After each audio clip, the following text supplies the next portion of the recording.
All right, what's good, y'all? I just want to say I appreciate everybody that came through and checked out the video that me and Mr. Rast first did.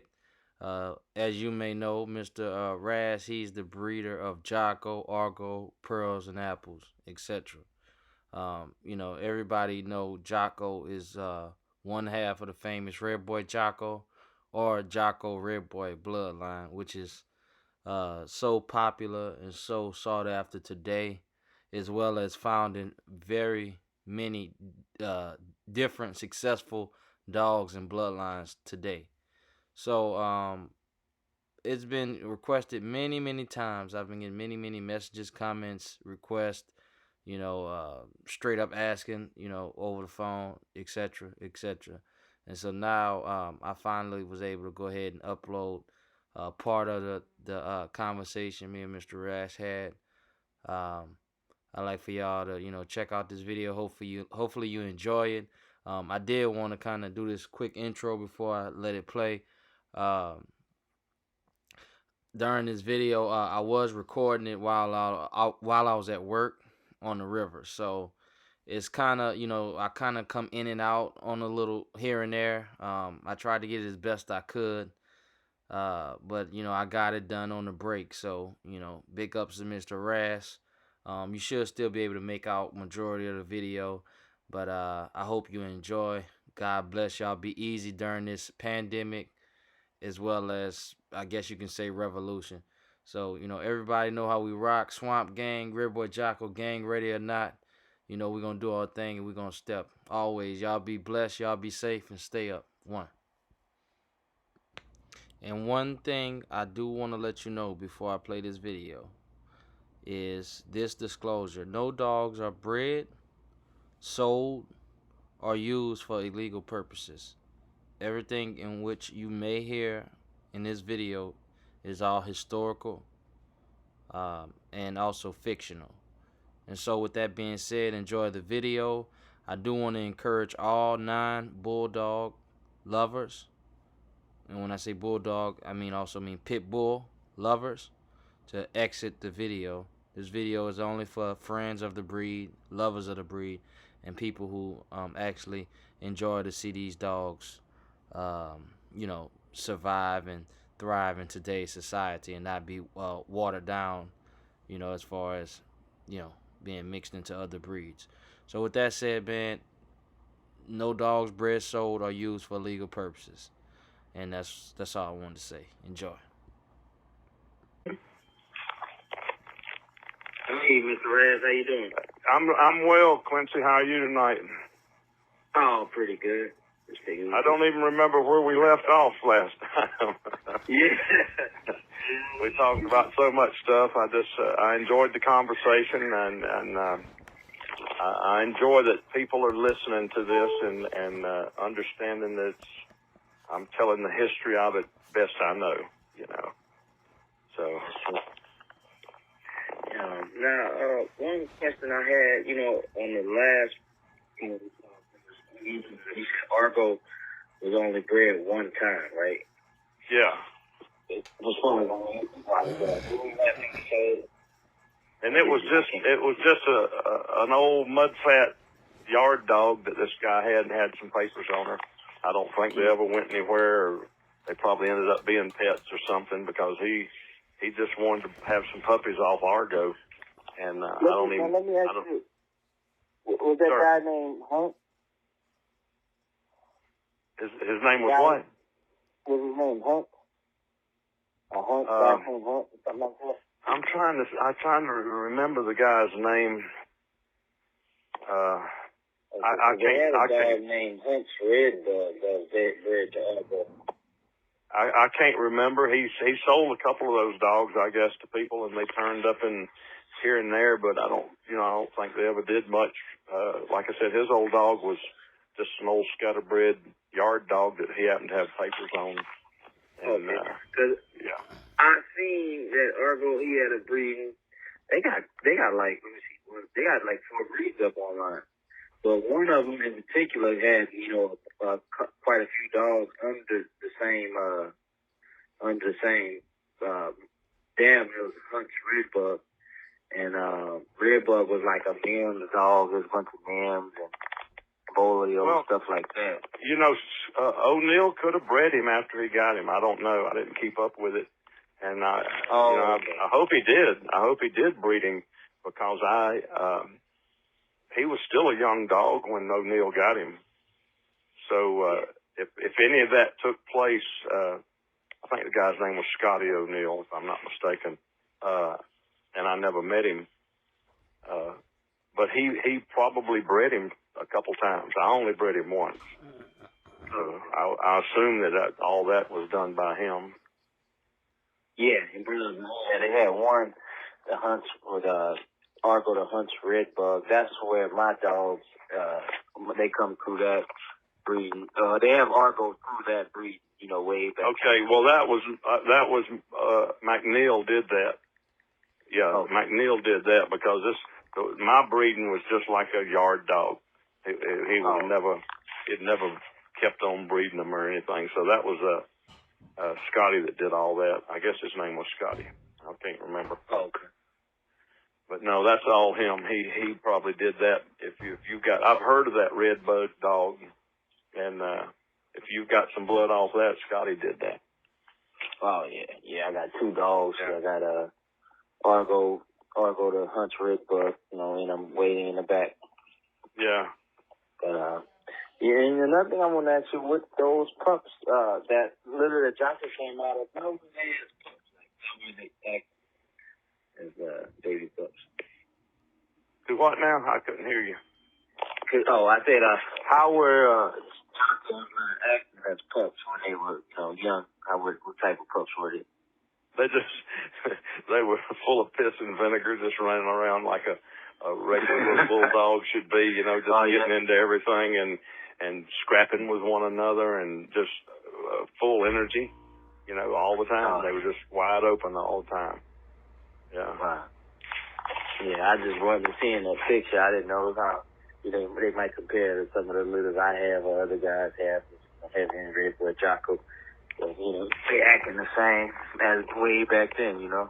Oh yeah, just wide open. They're not for the faint of heart. You gotta spend a lot of time with them, or you'll find yourself in trouble. They'll find a way to get into trouble if they can. Oh yeah. Oh yeah. Just like that Jip you had on your video, just jumping all over the place and biting you and stuff like that. Uh-huh. I had a little old dog like that she would put her mouth on you all the time. She never would hurt you, but that was her way of affection, just grabbing you, nipping at you and stuff like that. I'm wondering what video that was. Was it a puppy? No, she was a grown dog. It looked like maybe had a lot of grass out there. Maybe as soon as you moved out on put your dogs out on that other property, even the grass around the chain hadn't been worn down yet. So she was grown. Oh yeah. She was grown, bitch, and just and she was wide open. Yeah, that's the way these dogs were. They were just wide open all the time. Oh yeah. Yeah. Yeah. So let's see.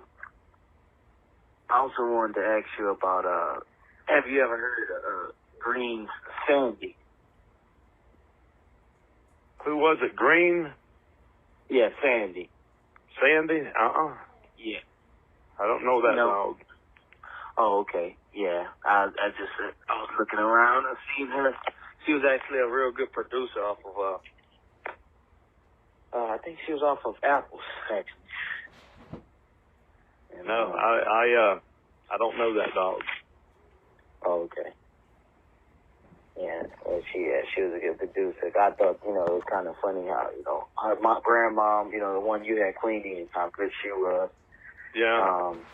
But I was going to ask you, I've seen something also saying that Chavez wasn't the first one to do the Redboy Jocko cross. That it was actually Earl Miller. What do you think about that? That did what now? I seen something online saying that, Chavez wasn't actually the first one that did the original Redboy Jocko cross. It was saying that it was Earl Miller who did the first crossover in Columbia, South Carolina. Well, I don't know Earl Miller. I was living in Columbia at the time, but I sold Jocko to Fletcher. And I sold him Pearl, which he named Apples, and he bred those two dogs together to start this. I don't know this Miller guy. Never met him, never heard of him. So I would say that's one of those deals where somebody started something because Fletcher was the one that did that. You know, he had both those dogs on his yard, and he started it. And I don't know who this Earl Miller is. I never heard of him before. Yeah, I was just wondering. I seen that. I said, let's clear that up and see, you know, what's what, you know. Yeah, as far as I know, nobody else was involved with Fletcher except Bass. I never saw Miller's name anywhere on any of that stuff. And like I said, I never met him. Back in those days, I knew everybody around there because I lived in Columbia, and I never met that guy. I don't know who he is. So back around those times, what bloodlines was some of the, you know, best bloodlines or hottest lines around that time? Well, you know, most people wanted. You had some guys over in Georgia had a lot of good dogs. Jeep's ancestors. Jerry Holcomb had a dog called Honey Bunch. He got off Maurice Carver in San Antonio, which was Jeep's mother. And then Bob Finley had a dog he called Bo. He got off of Old Man Lopasse over in Sanford, which was a Colby dog. And they bred those two dogs together and got Jeep. So that was the hot stuff back in those days. They didn't accept me real well because I wasn't part of the establishment. I was just getting started, and I came out of the chute with some badass dogs. So they didn't take to me too kindly when things first got started because I came out of the chute with some good dogs. And so they was kind of jealous type thing. Well, I don't know if it was jealous. I just didn't fit in to the establishment, you know, with the Lopasse dogs and the Colbys and Maurice Carver had a bunch of dogs, and Baker Davis down in Orlando, he had a bunch of Maurice Carver dogs, and I was like an outcast. You know, even though Vernon came from Mayfield's dogs, I was just like a rookie just getting started, and I had beginner's luck and produced a lot of good dogs.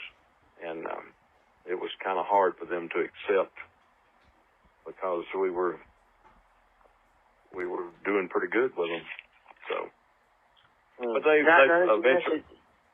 eventually accepted me in because they knew that I was just a straight shooter and had some good dogs, you know. So, yeah, they had no choice. Yeah, they almost had to accept me in because we were making big news with these dogs, you know. So, yeah, and you know that was kind of something I was interested in asking you also, because you mentioned the last time we talked that how Vernon was so dedicated to the Mayfield dogs. Yeah. Why do you think, you know, he was so dedicated just to those dogs specifically? Well, Vernon was a Texas guy, and Mayfield was in Texas, and I guess he'd been kind of a idol of Vernon's all these years, and he was just really dedicated to the Mayfield bloodlines, you know. Just like when I gave him Argo back, he didn't even care anything about him because he wasn't pure Mayfield. And I don't know. You know, he just, being from Texas, and I think Don gave him a couple of dogs to get him started, you know, and he just had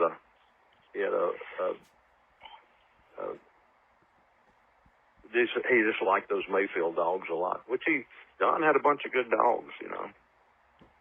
Don Mayfield was probably one of the best conditioners around. He didn't always have the best dogs, but he always had the best dog in the condition. He knew how to put one in shape. Yeah. Did you, were you, have you ever put any in shape, or were you good at? Oh yeah. Dogs? Yeah, every one I've ever done, I did myself, you know, and I just, I did them a lot different than a lot of people, you know. Old man L.Q. Kennedy lived up here in north side of Jacksonville, and he was a big man. He was like 6'7", big, tall cowboy. And he told me one time, he says, the best thing you can do to a dog is get out there and walk him. He says, you put in your work just like him. You know, there's treadmills and all this other stuff, but he said he believed in getting out there and putting in the time with your dog. And he said if you can walk him real hard for an hour and he's not opening his mouth to pant, he's closing his mouth and breathing through his nose, he said that dog is all right. He's ready to go. And you just do that for a couple of weeks. And I know I heard Mayfield make the comment one time. Somebody asked him, what's the biggest mistake most people make when they condition a dog for a fight? He says, conditioning the wrong dog. So that has a lot to do with it. But I think a lot of people work their dogs too hard. I think they work them extremely too hard, because if he's your dog, he'll die for you. He'll give you an hour or two on his own, you know. And I think most people just work their dogs too hard. You know, that was my opinion. I'd like to keep my dogs strong and get them in pretty good shape, and figured they'd give me some on their own. But it's hard. It's a hard thing to do, because you got to do it every day, and you got to be real careful, and it's tough to put one in good shape. It really is. But they are athletes, and they're good dogs, but it's just hard to put one in real good shape. You got to really work at it. You know, it's a thin line from having them in good shape and having working them too hard. You know. That's true. What do you think he meant by you said that was Don Mayfield? Yeah, Don Mayfield said, conditioning the wrong dog, you probably picked the wrong dog to condition, you know. What do you think he meant by that? Just, you know, you might have picked a dog that's not as good as he should have been, or something like that, you know. Oh, okay. I think Mayfield he was tongue-in-cheek with that deal like that. You know, he would come up with statements like that every now and then. Oh, yeah. But Vernon really liked his dogs, and he kept true to them, you know. Yeah, that's true. And then, so you I forget who you said told you, but so he told you, like, basically just good hand walking, just, you know. Yeah, the guy's name was L.Q. Kennedy. Oh, he had a couple of kids, and all of them guys were like 6'5", 6'6", big, long-legged cowboys. And they would get out and they would walk a dog fast. I mean, get him going and get him out there and walk him an hour. He said, if you can walk this dog hard for an hour and keep doing it until the dog quits panting, you know, quits opening his mouth and panting and breathing through his nose. And he said, don't work him no harder. Just go out there and keep walking him an hour every day. So he can do that walk without breaking a sweat. Yeah. Because the dog's not panting anymore, so he's breathing through his nose, and he's getting, you can tell he's getting wind. And that's just one way. You know, I never did work my dogs all that hard, because I wanted them, they would bite hard, so I didn't want to take all that out of them. So I probably didn't work my dogs as hard as some of the other ones, because I wanted them to bite hard, you know.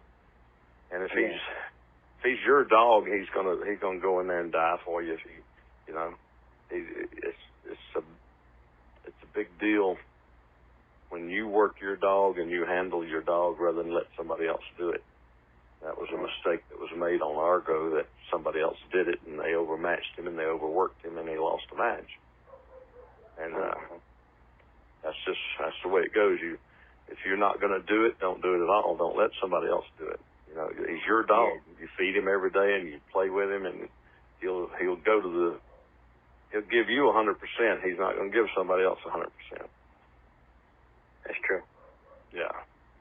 But those days are over for me. It's history now, and I hope the statute of limitations has run out. So.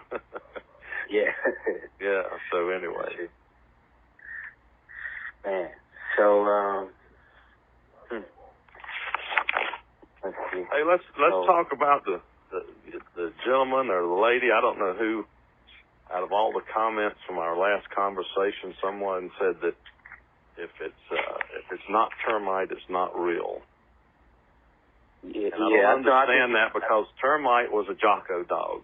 I've got his pedigree right here, and you go back four generations, and there's only 2 dogs on there that's not off Chavis's yard, and I don't understand that comment, but I just wanted to clear that up, that termite was an outstanding dog, but he is a Jocko bred dog, and we're talking about his ancestors. So to whoever that was, I'm mentioning termite's name, so he'll know that this is a real deal.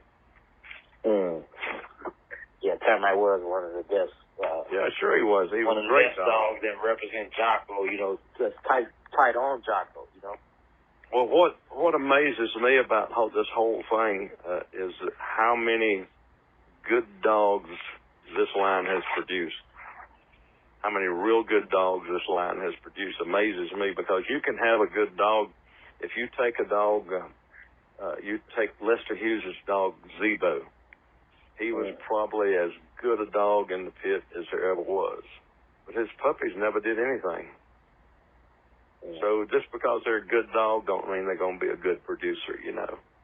And because I had a female off Zebo, and she wouldn't fight for her food. She wouldn't. She was she just wouldn't. She just never did do anything. She was just like a pet. So just because you have a good dog doesn't mean you're going to get a good dog. But that's why I think the Jocko Redboy bloodline has been so successful, is because there's been a lot of really good dogs come from this. And I think that's why it's been so successful. That's why, you know, because they're able to keep it going. Yeah. And that kind of makes me think about, like, production. So you kind of, you know, when you was picking started, what were you kind of looking for, you know, for a lot of guys out there that getting started? The only thing, like I said, I knew nothing about any of this. All I know, what happened is my ex-father-in-law had bought me a UKC dog. And I sent the papers off, and they used to have I guess they might still have a little magazine called The Bloodlines.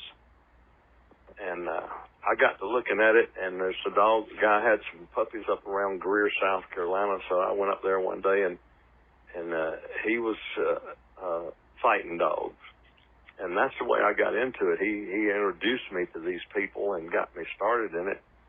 And all I did was I had a dog that I liked, and I bred a dog I liked. I didn't expect it to go any further than my yard. Or, you know, I had no long-term plans or anything like that. I was just fooling with it a little bit. And it just, it was crazy. It was, back in those days, it was crazy, you know, that we had newsletters, we had magazines come out every month that shipped in the United States Post Office, shipped them, and they told about all the matches and dogs for sale and dogs that were open. And yeah, it was in the newspapers. Yeah, it was a magazine every month, a Sporting Dog Gazette, and it told about all the matches and what took place and who was going against who, and had puppies for sale, and everything came right through the post office. And if that happened today, everybody'd get locked up. So, but back in those days, it was acceptable. You know, I've been busted a couple times, and they just ran us off. Just, y'all get out of here and don't come back. So yeah, it wasn't that big of a deal, you know. We used to go to a place, I won't say where it was, but we used to go to a place where you had to go down through this carport to get back in the pit, and the sheriff's brother owned the property. He's standing there taking the money as you go back down through there, you know, and yeah, you just paid off the right person, everybody left you alone. So, but those days are over, you know, that's a long time ago. Yeah, it's true. I'm not about that anymore. You know, you couldn't hold a pistol on me and make me go to a dog fight again. So, and I'm sorry I did it. You know, I'm proud that I made an impact on the breed, but I'm sorry the way I went about doing it, you know, now, because that's a tough deal. Yeah, that's true. And that's kind of disclosure to anyone. Yeah. Historical conversation, you know, about a bloodline that's well known today. And I also wanted to say, what do you think is good uses for the dogs today? You know, just to, you know, keep them going. I think probably one of the best uses would be these events these guys are doing. I saw this wall climbing event where the dog runs and chases this little rabbit-looking thing and jumps up the wall. I saw this dog in Mexico jump 14 feet the other day. Damn. So just a little 35, 40-pound female pit bulldog run up and hit this wall and jumped up 14 feet in the air to grab this little thing. And I'm thinking, that's unbelievable. A 14 feet jump like that. And she was just a pretty little red and white little pit. Pretty little dog. But I think for just people maybe like a lady that lives alone or likes to go jog, a little pit bull would be ideal because they, you know, you can take a 35, 40-pound dog and he'll take down a 200-pound man without any problem. And they will give so much. And I see a lot of these people are doing weight pulls. You know, they're pulling weights with them, and of course, a lot of people disagree with that and all that. But and they're starting to show these ADBA dogs, just like the UKC and just like the AKC, show for the conformation and the beauty of them and stuff like that. And they're starting to show those. And I see a lot of possibilities for these dogs that didn't exist before, because we don't want to fight these dogs no more. We just don't want to do that because it's not something I'm proud of. It's part of the past, like it's like that's right. Yeah, but I just love them to death. I think I know some guys that do catch hogs with them. I know a lot of them. Yeah, that's one thing I was going to mention too. Oh yeah, hog. We've got a lot of hog hunters here in Northeast Florida. They're crossing these pit bulls with Catahoula curs, and they're making really good hog dogs out of them. They really are. And what's the point of doing? What's the point of crossing it with the Catahoula? Well, the cur is kind of a hound dog, and will bay a lot, and will take some of, not all the grit, but I mean a Catahoula cur will chase a hog down and bay it. And then the bulldog part of it would go in there and catch it. But I see a lot of people crossing the pits with Catahoula curs. And I'm not a hunter, so I don't know. Maybe somebody could shed some information on that and see why they're doing that. And you and I both could be smarter on the deal, you know what I mean? Yeah, that's true. Yeah, I know another kennel that breeds those curs. Catahoula curs as well. Yeah. Yeah, because they hog hunt, you know. But and also, I've seen some people taking very tiny pit bulls and breeding them with Patterdale Terriers, which are real tiny dogs. They're very fierce, like 13 or 18 pounds. We're talking little bitty dogs, but they go after varmints and down in holes and stuff for rats. And I've seen a couple people crossing this breeding up, and I don't know about that. I don't know. It just seems like... I think I've seen that too. And what I think what they're trying to do, Quincy, is trying to get these dogs smaller, like it would be an apartment dog. You know, if you can imagine a 25-pound pit bull terrier would be a fierce little dog, and the Patterdale Terriers are very fierce also. They're just not very big and but not very strong, you know, but they got a lot of grit. And I've seen several people crossing these up, and I don't know what the outcome is. it would be something to try one day if you had a really teeny pit bull and a real big Patterdale Terrier male. You know, you wouldn't have to dig a hole to put the bulldog in so the male could get up to her. So, but they're real teeny dogs. Like a grown male would be like 18 pounds. You know, but they're just fierce. They're really fierce animals. So there's a lot of different avenues you could take. They make wonderful pets. You know, originally they called them nanny dogs, and they would leave the baby with them, and the dog would lay there and watch the baby and take care of it. And this is years ago, and a lot of people don't understand that. They say, "Oh, pit bull, you can't be around it; it's going to bite you," and all that stuff. But originally, they were known as nanny dogs. And a lot of people don't understand that, you know. And this is the history is what we talked about, is spreading this history around about these dogs, that people have a big misconception of them, and it's not the dog, it's the owner. You know. Yeah, and that's true. And a lot of stuff that happens gets blamed on the pit bulls, but it's not even a good bit of the time it's not actual, you know, pit bulls, you know, per se, like, you know, what we have. And well, you a lot of people don't even know what a real pit bull look like. No, well, you got so many dogs now that you got the American Bulldog, and you got the bullies, and all these dogs are classified as pit bulls, and they don't even look anything like each other.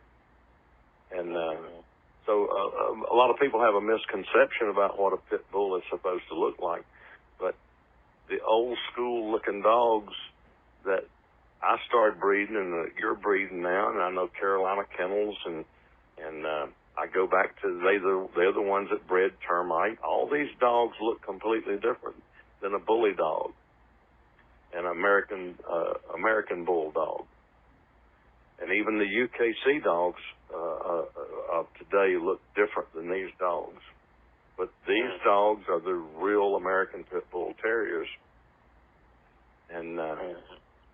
but all of them are registered as pit bulls. So I don't know. It's just preserving the breed that we know it as. It means a lot to everybody, you know. If I'm not mistaken, these dogs, it was always frowned upon to breed a pit bull, you know, that's, you know, a clear man biter, you know, just like one that really wants to bite. I mean, wasn't that considered frowned upon, you know?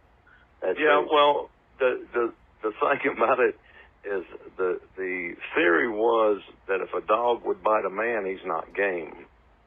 That's what was talked about. And let me tell you something. Jocko would bite you. Jocko didn't like anything. The only people that I know for a fact that he never tried to bite was myself and Fletcher or Junior, his son. If you were a stranger and you walked up to Jocko and you put your hand out there, he's going to bite you.